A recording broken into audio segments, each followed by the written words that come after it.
आप सभी को आज सूर्य नारायण भगवान के दिन रविवार की शुभकामनाएं। आपका दिन शुभ हो, मंगलमय हो, यही मेरी प्रार्थना है। आइए श्रवण करते हैं आज सुनी जाने वाली सभी कथाएं। शुभ और अशुभ समय जानेंगे इस वीडियो में, जिसे आज का पंचांग कहा जाता है। आदित्य हृदय स्रोत और साथ ही हम सभी फागुन के पावन पवित्र महीने में शिव महापुराण कथा सुन रहे हैं, तो आज ही हम श्रेष्ठ उसका भी इसी वीडियो में श्रवण करेंगे। आज रविवार व्रत कथा, सीता माता के नित्यनेम की कथा सब एक ही वीडियो में आपको प्राप्त होगी। भले ही आप फेसबुक या यूट्यूब कहीं भी इस वीडियो को सुन रहे हैं, तो आपसे अनुरोध है आप पूरा वीडियो सुनिएगा। सबसे पहले आज का पंचांग। आज है फागुन कृष्ण पक्ष की सप्तमी और कल 9 फरवरी अष्टमी का व्रत किया जाएगा उदया तिथि के अनुसार, तो आप कल ही व्रत कीजिएगा, ठीक है। आज सप्तमी तिथि सर्वश्रेष्ठ रूप में है और स्वाति नक्षत्र और साथ ही विशाखा नक्षत्र का आज निर्माण हो रहा है। आवृद्धि योग है और साथ ही राहु काल का अशुभ समय जो रहने वाला है वह शाम को 4:51 से 6:14 है। राहु काल में किसी नए शुभ काम की शुरुआत ठीक नहीं मानी जाती। इसके साथ ही प्रिय श्रोताजनों, आज का शुभ समय अर्थात अभिजीत मुहूर्त हर कार्य की जीत का समय 12:18 से 1:03 के आसपास है और साथ ही आज सर्वार्थ सिद्धि योग का भी निर्माण हो रहा है। आज लाभ का चौघड़िया सुबह रहने वाला है 9:54 से 11:17 के आसपास। लाभ के चौघड़िया में किसी नए कार्य की शुरुआत लाभ ही लाभ देती है। प्रिय श्रोताजनों, इसी समय में आप सभी को आज का शुभ मुहूर्त और अशुभ समय बताती हूँ। आपके लिए यह जानकारी उचित रहती है तो आप चैनल को सब्सक्राइब करिएगा और कमेंट्स बॉक्स में भगवान का नाम सुमिरन जरूर कीजिएगा। नियमित रूप से प्रथम दिन से जब से फागुन का महीना लगा है हम शिव महापुराण कथा सुन रहे हैं। आज के अध्याय में बताया गया है साध्य साधन आदि का विचार तथा श्रवण कीर्तन और मनन, इन तीनों साधनों की श्रेष्ठता का प्रतिपादन। आप जानते होंगे फागुन के महीने में शिवलिंग रूप में महादेव का प्रादुर्भाव हुआ था और साथ ही ऐसी मान्यता है इस महीने शिव पार्वती का विवाह हुआ था। इस महीने शिव महापुराण की कथा सुनने से भाग्य प्रबल हो जाता है और दुख दारिद्रता का अंत होता है। तो सुनिएगा, आज की जो है अध्याय में व्यास जी कहते हैं, सूत जी का यह वचन सुनकर वह सब महर्षि बोले, अब आप हमें वेदांत सार सर्व स्वरूप अद्भुत शिव महापुराण की कथा सुनाइए। सूत जी ने कहा, आप सब महर्षिगण रोग शोक से रहित कल्याणमय भगवान शिव का स्मरण करके पुराण प्रवर शिव महापुराण की जो वेद के सार तत्व से प्रकट हुआ है कथा सुनिए। शिव पुराण में भक्ति, ज्ञान और वैराग्य है। इन तीनों का प्रीति पूर्वक गान किया गया है और वेदांत वेद सत स्तुति का विशेष रूप से वर्णन है। इस वर्तमान कल्प में जब सृष्टि कर्म आरंभ हुआ था, उन दिनों 6 कुलों के महर्षि परस्पर वाद विवाद करते हुए कहने लगे, अमुक वस्तु सबसे उत्कृष्ट है और अमुक नहीं है। उनके इस विवाद से अत्यंत महान रूप धारण कर लिया। तब वह सब के सब अपनी शंका के समाधान के लिए सृष्टिकर्ता अविनाशी ब्रह्मा जी के पास गए और हाथ जोड़कर विनय भरी वाणी में बोले, प्रभु आप संपूर्ण जगत को धारण पोषण करने वाले हैं और समस्त कारणों के भी कारण है। हम यह जानना चाहते हैं कि संपूर्ण तत्वों से परे परमात्मा पुराण पुरुष कौन है। ब्रह्मा जी ने कहा, जहाँ से मन सहित वाणी उन्हें न पाकर लौट आती है तथा जिनसे ब्रह्मा विष्णु रुद्र और इंद्र आदि से युक्त यह संपूर्ण जगत समस्त भूतों और इंद्रियों के साथ पहले प्रकट हुआ है, वही यह देव महादेव सर्वज्ञ और संपूर्ण जगत के स्वामी है। यही सबसे उत्कृष्ट है। भक्ति से ही इनका साक्षात्कार होता है, दूसरे किसी उपाय से कहीं इनके दर्शन नहीं होते। रुद्र, हरि, हर तथा अन्य देवेश्वर सदा उत्तम भक्ति भाव से उनका दर्शन करना चाहते हैं। भगवान शिव में भक्ति होने से मनुष्य संसार बंधनों से मुक्त हो जाता है। देवता कृपा प्रसाद से उनमें भक्ति होती है और भक्ति से देवता का कृपा प्रसाद प्राप्त होता है। ठीक उसी तरह जैसे यहाँ अंकुर से बीज और बीज से अंकुर उत्पन्न होता है, इसलिए तुम सब ब्रह्मर्षि भगवान शंकर का कृपा प्रसाद प्राप्त करने के लिए भूतल पर जाकर वहां सहस्त्रों वर्षों तक चालू रहने वाले एक विशाल यज्ञ का आयोजन करो। इन यज्ञपति भगवान शिव की ही कृपा से वेदोक्त विद्या के सारभूत साध्य साधनों का ज्ञान होता है। शिव पद की प्राप्ति ही साधन है, उनकी सेवा ही साधन है तथा उनके प्रसाद से जो नित्य नैमित्तिक आदि फलों की ओर से निस्पृश होता है वही साधक है। देवोक्त कर्म का अनुष्ठान करके उनके महान फल को भगवान शिव के चरणों में समर्पित कर देना ही परम परमेश्वर पद की प्राप्ति है। वही सालोक्य आदि के क्रम से प्राप्त होने वाली मुक्ति है। उन पुरुषों की भक्ति के अनुसार उन सबको उत्कृष्ट फल की प्राप्ति होती है। उस भक्ति के साधन अनेक प्रकार के हैं, जिनका साक्षात महेश्वर ने ही प्रतिपादन किया है। उसमें से सारभूत साधनों को संक्षिप्त करने में मैं अभी बता रहा हूँ। कान से भगवान के नाम, गुण और लीलाओं का श्रवण, वाणी द्वारा उनका कीर्तन तथा मन के द्वारा उनका मनन, इन तीनों का महान साधन कहा गया है। तात्पर्य यह है कि महेश्वर का श्रवण, कीर्तन और मनन करना चाहिए। यह श्रुति का वाक्य हम सबके लिए प्रमाणभूति है। इसी साधन से संपूर्ण मनोरथों की सिद्धि में लगे हुए आप लोग परम साध्य को प्राप्त हो। लोग प्रत्यक्ष वस्तु को आंख से देखकर उसमें प्रवृत्त होते हैं, किंतु जिस वस्तु का कहीं भी प्रत्यक्ष दर्शन नहीं होता उसे श्रवणी इंद्रिय द्वारा जान सुनकर मनुष्य उसकी प्राप्ति के लिए चेष्टा करता है। अतः पहला साधन श्रवण ही है।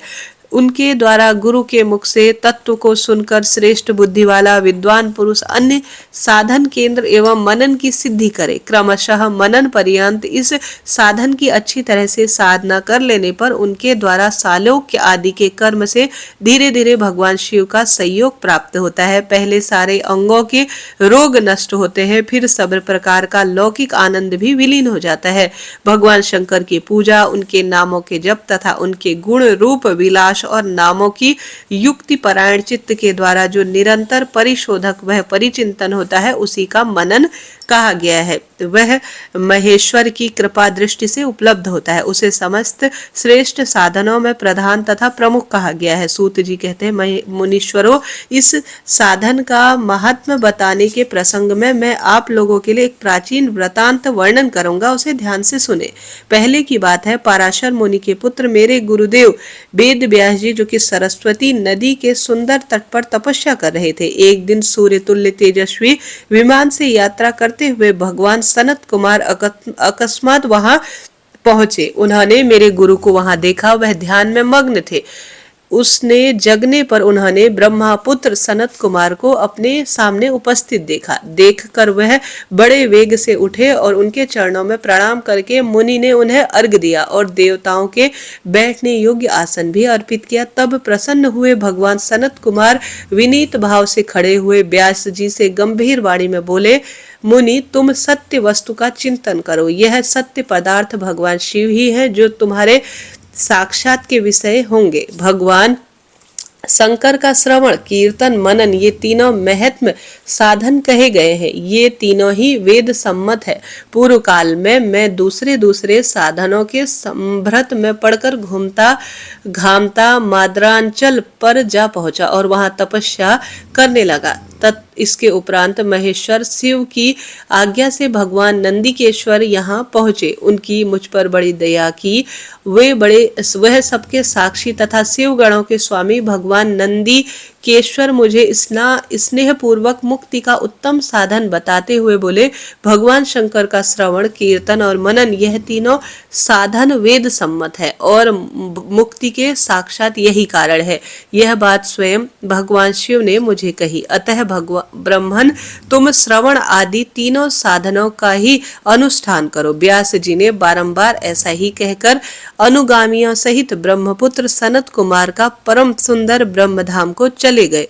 इस प्रकार पूर्व काल के इस उत्तम वृतांत का मैंने संक्षेप में आपसे वर्णन किया। ऋषि बोले, सूत जी, श्रवण आदि तीन साधनों को आपने मुक्ति का उपाय बताया है, किंतु जो श्रवण आदि तीनों साधनों में असमर्थ हो वह मनुष्य किस उपाय का अवलंबन करके मुक्त हो सकता है, किस साधनभूत कर्म के द्वारा बिना यत्न के ही उसे मोक्ष की प्राप्ति हो सकती है। इस तरह से यह तीसरा और चौथा अध्याय आज विद्येश्वर संहिता का पूर्ण हुआ। प्रिय श्रोताजनों, इस तरह से मैं रोज पढ़ती हूँ, एक एक दो दो अध्याय और आपके समक्ष में प्रस्तुत करती हूँ। कल हम सभी श्रवण करेंगे भगवान शिव के लिंग और साकार विग्रह की पूजा के रहस्य तथा महत्व का भी हम सुंदर वर्णन करेंगे कल सोमवार के दिन। तो कल की कथा आप सुनिएगा। अब आइए आगे की कथा का रसवादन कर लेते हैं। हर हर महादेव। अगर आपके लिए शिव महापुराण की यह कथा का श्रवण रुचिकर रहा हो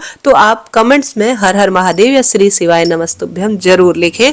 आप सब जानते होंगे यह महीना बड़ा चमत्कारी है। सच्चे भाव सच्चे मन से आप सुनेंगे ना तो ज्ञान में वृद्धि होगी। रविवार सबसे पहले सूर्य नारायण भगवान की कथा सुन लेते हैं। कथा अनुसार एक बुढ़िया रहती थी। वह नियमित रूप से रविवार के व्रत किया करती थी और रोज सूर्य भगवान का पूजन अर्चन करती थी। रविवार के दिन सूर्य उदय से पहले उठकर बुढ़िया स्नान इत्यादि से निवृत्त होकर आंगन को लीप कर स्वच्छ करती। इसके बाद सूर्य नारायण भगवान की पूजा कर कर सुंदर रविवार के व्रत कर कर सुंदर रूप में श्रेष्ठ की अनुभूति करते हुए सूर्य भगवान के आदित्य हृदय स्रोत का जप इत्यादि किया करती थी। सूर्य भगवान की अनुकंपा से बुढ़िया को किसी प्रकार की कोई चिंता कष्ट नहीं था। धीरे धीरे उसका घर धन धान्य से भर रहा था। उस बुढ़िया को सुखी होते देख उसकी पड़ोसन उससे जलने लगी। बुढ़िया ने कोई गाय नहीं पाल रखी थी, अतः अपने पड़ोसन के आंगन से बधी हुई गाय का गोबर लाती थी। पड़ोसन ने कुछ सोचकर अपनी गाय को घर के भीतर बांध दिया। रविवार को गोबर न मिलने से बुढ़िया अपना आंगन न लीप सकी। आंगन न लीप पाने के कारण उस बुढ़िया ने सूर्य भगवान को भोग नहीं लगाया और उस दिन स्वयं भी भूखी प्यासी ही सो गई। सूर्यास्त होने पर बुढ़िया भूखी प्यासी सो गई। प्रातःकाल सूर्य उदय से पूर्व उस बुढ़िया की आंख खुली तो वह अपने घर के आंगन में सुंदर गाय और बछड़े को देखकर हैरान हो गई। गाय को आंगन में बांधकर उसने जल्दी से उसे चारा लगाकर खिलाया। बुढ़िया ने उस पड़ोसन ने उस बुढ़िया के आंगन में बधी हुई सुंदर गाय और बछड़े को देखा तो वह और अधिक जल भुन गई। तभी गाय ने सोने का गोबर कर दिया। गोबर को देख के ही पड़ोसन की आंख फूटी की फूटी रह गई। पड़ोसन ने उस बुढ़िया को आसपास न पाकर गोबर तुरंत उठा लिया और अपने घर के अंदर ले आई।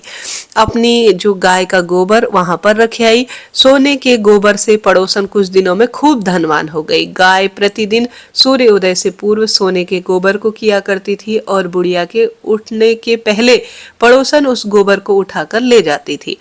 बहुत दिन तक बुढ़िया को सोने के गोबर के बारे में कुछ भी आभास नहीं था। बुढ़िया पहले की तरह हर रविवार को भगवान सूर्य का व्रत करती थी और कथा सुनती थी। लेकिन सूर्य भगवान को जब पड़ोसन की चालाकी का पता चला तो उन्होंने खूब तेज आंधी तूफान चला दिया। आंधी का प्रकोप देखकर बुढ़िया ने गाय को घर के भीतर बांध दिया। सुबह उठकर बुढ़िया ने सोने का गोबर देखा तो उसे बड़ा आश्चर्य हुआ। उस दिन के बाद बुढ़िया गाय को घर के भीतर बांधने लगी। सोने के गोबर से बुढ़िया कुछ ही दिनों में धनवान हो गई। उस बुढ़िया के धनी होने से पड़ोसन और जल भुन गई और उसने पति को समझा बुझाकर पट्टी पढ़ाई और नगर के राजा के पास उसे भेज दिया। सुबह जब राजा ने सोने का गोबर देखा तो उसके आश्चर्य का ठिकाना नहीं रहा। उधर सूर्य भगवान को भूखी प्यासी बुढ़िया को इस तरह प्रार्थना करते हुए देखा, उनको बहुत दया आई। उसी रात सूर्य भगवान ने राजा को स्वप्न में कहा, हे राजन, बुढ़िया को गाय और बछड़ा तुरंत लौटा दो, नहीं तो तुम्हें खूब विपत्ति का सामना करना पड़ेगा, तुम्हारा महल नष्ट हो जाएगा। सूर्य भगवान के स्वप्न में बुरी तरह भयभीत राजा ने प्रातः उठते ही गाय और बछड़े को बुढ़िया को लौटा दिया। राजा ने बहुत सा धन देकर बुढ़िया से अपनी गलती के लिए क्षमा मांगी। राजा ने पड़ोसन और उसके पति को उसकी दुष्टता के लिए दंड दिया। फिर राजा ने पूरे राज्य में घोषणा कराई कि सभी स्त्री पुरुष रविवार के व्रत किया करें। रविवार का व्रत करने से सभी लोगों के घर धन धान्य से भर गए। राज सुख और खुशहाली चारों तरफ छा गई। स्त्री पुरुष सुखी जीवन यापन करने लगे और सभी के शारीरिक कष्ट दूर हो गए। बोलिए सूर्य नारायण भगवान की जय। हे सूर्य नारायण भगवान, जैसे आपने उस बुढ़िया माई पर कृपा करी, उसको धन संपदा निरोगी काया दी और अंत में शिवलोक में स्थान दिया, ठीक उसी तरह से जो भी प्रिय श्रोताजन इस कथा को सुने, समझे और सुंदर रूप में सूर्य भगवान के जयकारे लगाए, उनके जीवन में खूब खुशियां देना। आइए श्रवण करते हैं सीता माता के नित्य की कथा। फिर नित्यनेम कथा अनुसार इस कथा को सीता माता कहती है और भगवान श्री रामचंद्र जी सुना करते थे। एक दिन भगवान श्री रामचंद्र जी को किसी काम से बाहर जाना पड़ा तो माता सीता कहने लगी कि भगवान, मेरा तो 12 वर्ष का नित्यनेम का नियम है, अब आप बाहर जाएंगे तो मैं अपनी कहानी किसे सुनाऊंगी। श्री रामचंद्र जी ने कहा कि तुम कुएं के पाल के पास जाकर बैठ जाना और वहां औरतें पानी भरने आएंगी तो उन्हें अपनी कहानी सुना देना। माता सीता कुएं के पास बैठ गई। एक स्त्री आई, उसने रेशम की जरी की साड़ी पहनी थी और सोने का घड़ा लिया था। माता सीता उसे देखकर कहने लगी कि बहन, मेरा 12 वर्ष का नित्यनेम सुन लो। पर वह स्त्री बोली कि मैं तुम्हारा नित्यनेम सुनूंगी, पर मुझे घर जाने में देर हो जाएगी और मेरी सास खूब लड़ेगी। उसने अपनी कहानी नहीं सुनी और वह चली गई। उसकी रेशम जड़ी साड़ी फट गई, सोने का घड़ा मिट्टी में बदल गया। सास ने देखा, पूछा कि यह किसका दोष अपने सर लेकर आई है। बहू ने कहा कि कुएं के पास एक औरत बैठी थी, उसने कहानी सुनने के लिए कहा, लेकिन मेरे पास समय नहीं है और मैं नहीं सुन पाई, उसी के कारण मुझे यह फल मिला। बहू की बात सुनकर अगले दिन वही साड़ी और घड़ा लेकर सास कुएं के पाल के पास गई। सास को वहीं सीता माता मिली तो सीता माता ने कहा कि बहन, मेरी कहानी सुन लीजिए। सास बोली कि एक बार छोड़, मैं तो 4 बार आपकी कहानी सुन लूंगी। राम आए, लक्ष्मण आए, देश के पुजारी आए, नित्यनेम का नेम लाए, आओ राम बैठो राम, तपी रसोई जीमो राम, माखन मिश्री खाओ राम, दूध बताशा पियो राम, सूत के पल का मोठो राम, शाल दुशाला ओढ़ो राम, शाल दुशाला ओढ़ो राम, जब बोलूं जब राम ही राम, राम सवारे सबके काम, खाली घर भंडार भरेंगे, सबका बेड़ा पार करेंगे, जय श्री राम, जय जय राम, जय श्री राम। सास बोली कि बहन, कहानी तो बहुत अच्छी लगी। कहानी सुनकर सास घर चली गई और उसकी साड़ी फिर से रेशम जरी की बन गई। मिट्टी का जो घड़ा था सोने का हो गया। बहू कहने लगी, सासू माँ, आपने यह सब कैसे किया। सास ने कहा, बहू, तू तो दोष लेकर आई थी, लेकिन अब मैं दोष उतार कर आई हूँ। बहू ने फिर पूछा कि वह कुएं वाली स्त्री कौन है। सास बोली कि सीता माता थी, वे पुराने को नया कर देती है, खाली घर के भंडार भर देती है, वह लक्ष्मी जी का घर में वास करा देती है, आदमी की जो भी इच्छा हो उसे पूरा भी करा देती है। बहू बोली कि ऐसी कहानी मुझे भी सुना दो। सास बोली कि ठीक है, ध्यान से सुना। सास ने कहानी सुनानी शुरू की। राम आए, लक्ष्मण आए, देश देश के पुजारी आए, नित्यनेम का नेम लाए, आओ राम बैठो राम, तपी रसोई जीमो राम, तपी रसोई जीमो राम, माखन मिश्री खाओ राम, दूध बताशा पियो राम, दूध के पल का मोठो राम, शाल दुशाला पोठो राम, शाल दुशाला ओढ़ो राम, जब बोलो जब राम ही राम, राम सवारे सबके काम, खाली घर भंडार भरेंगे, सबका बेड़ा पार करेंगे, जय श्री राम, जय श्री राम, जय जय राम।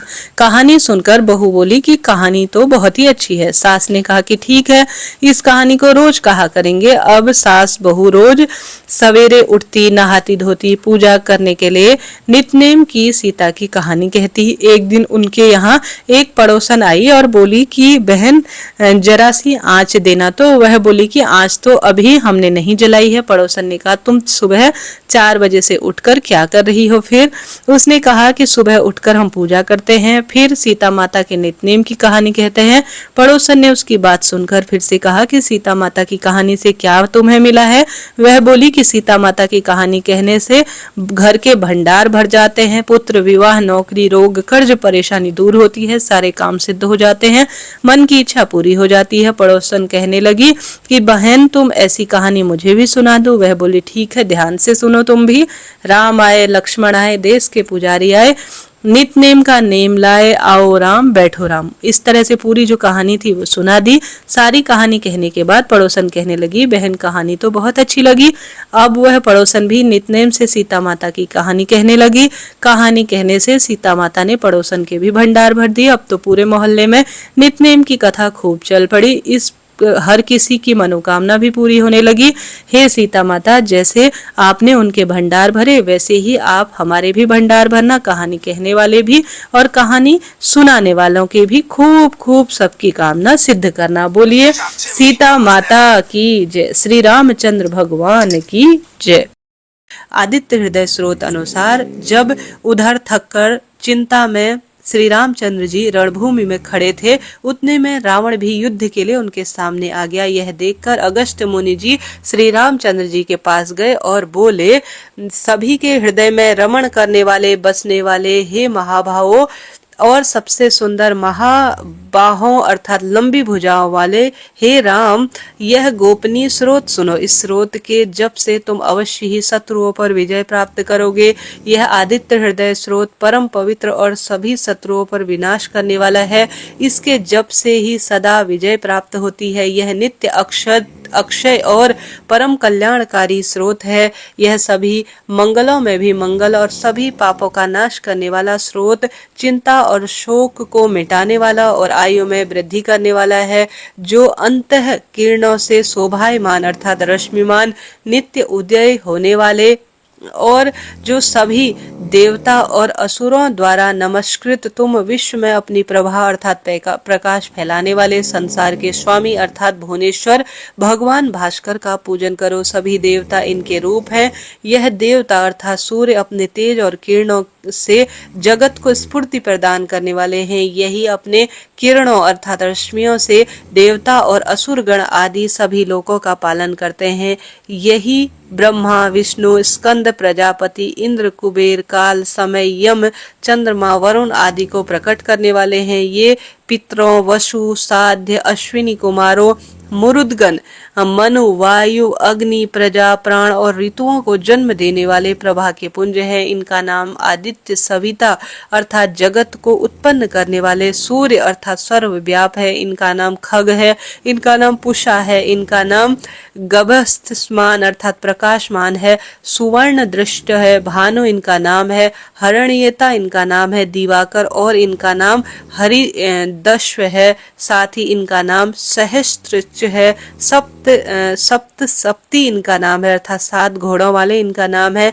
मारीचिमान किरणों से सुशोभित, तिमिरो मंथन अंधकार का नाश करने वाले, शंभु, त्वष्टा, मारकंदक, अंशुमन और हिरण गर्भ, शिशिर अर्थात स्वभाव से सुख देने वाले हैं। इनका नाम तपन अर्थात गर्मी उत्पन्न करने वाले, भास्कर, रवि, अग्निगर्भ, अदिति पुत्र, शंख और शिशिर नाशक अर्थात शीत का नाश करने वाले और व्योमनाथ, तम भेदी, युग, यजु और सामवेद के पारगामी, धन वृष्टि, अपाम, मित्र अर्थात जल उत्पन्न करने वाले, विंध्य, स्पंची अर्थात प्रकाश में तीव्र गति से चलने वाले, आपती, मंडली, मृत्यु, पिंगुल अर्थात जिनका रंग भूरा है, सर्वतापन अर्थात सभी को ताप देने वाले, कवि, विश्व, महातेजस्वी, रक्त, सर्वभवो, दव अर्थात सबकी उत्पत्ति के कारण है, नक्षत्र, ग्रह और तारों के अधिपति, विश्व भावन विश्व की रक्षा करने वाले हैं। तेजस्वियों में भी तेजस्वी और